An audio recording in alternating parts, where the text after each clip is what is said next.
Isang mapagpalang araw po sa ating lahat. Ngayon po ay January 26, alas 3 po ng hapon ngayon. Ako po ngayon ay nakagayak na upang tumungo sa aming 50th Golden Jubilee Homecoming ng Manila High School. Kaya nga po, special greetings po to all Manila High School Class 75 for our 50th Golden Jubilee Homecoming to be held today, January 26 at Century Park Hotel doon po sa Vito Cruz, Malate, Manila. At bago po tayo tumuloy sa ating tatalakayin ay batiin po muna natin ang mga nagdiriwang ng kaarawan ngayong araw na to, January 26 sa mga sumusunod. Kay Manny Paner ng Colambro, kay Anthony Martin, Joven Ray, Joji Cabs at kay Abet Roman Cruz. Ganun din po sa mga nagdiwang ng kaarawan kahapon, January 25, belated birthday greetings po. Kina Boyong Manyalak, nakasama ko sa Pabro, Dante Tolentino Guillermo ng SBP Calbo, Bull Stag, Giovanni Quisada, Sunny JD at ki Wilson Salunoy. Maligayang kaarawan po sa inyong lahat. Ang ating punta tayo ngayon araw na ito ay sa sitwasyon doon sa Article 39 fighting. Ang sabi po din sa Article 39.3.5, ang sabi doon, all possible disqualification penalties for those involved actively in a fight or leads to a fight shall penalize as stated in Article 38.3.4 6 bullet. Pag sinabi pong actively, sumama po sa kaguluhan. Yung nakaraang talakay natin, yung Article 70, ay yung naglibla sa team bench area, hindi po sumama sa away. Ito pong tatalakay natin, naglib sa team bench area at actively o sumama doon po sa gulo. Ano po ang sabi doon sa Article 38.3.4, Bullet 6? Ang sabi doon, sinamarize ko na po para lalo natin maintindihan kasi mahaba po ang paliwanagan doon. Pero ito pinakabuod ng article na yun, ng Article 38.3.4, 6 bullet. For each single disqualifying foul or substitute, two free throws, all disqualifying fouls shall be charged each offender. Para po mas lalo natin maintindihan, magbibigay po tayo ng sitwasyon. Ito po ang sitwasyon.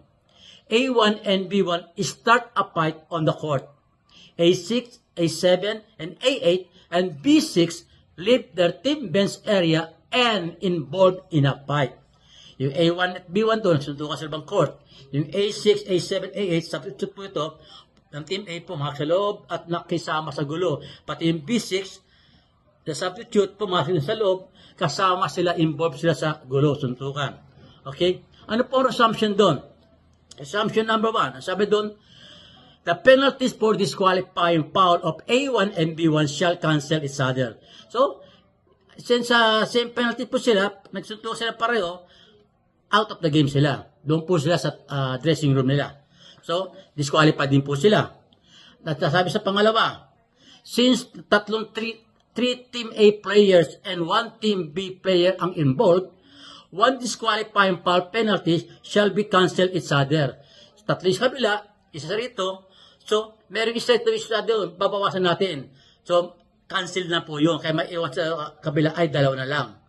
Then, sabi sa pangatlo, the technical foul penalties charged to head coach Team A at head coach Team B for A6, A7, and A8, and B6 for leaving the team bench area shall cancel each other. So, may technical foul po doon yung coach A at coach B, technical foul.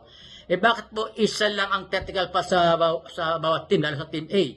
Dahil po, ang sabi po doon, ito po yung pang-apat, ang sabi doon, irrespective of the number of persons disqualified for leaving the team bench area, a single technical foul shall be charged against the head coach. So, isa lang po. Kahit tatlo ang team A player pumasok, isa sa team B, isang technical foul doon sa charge the coach.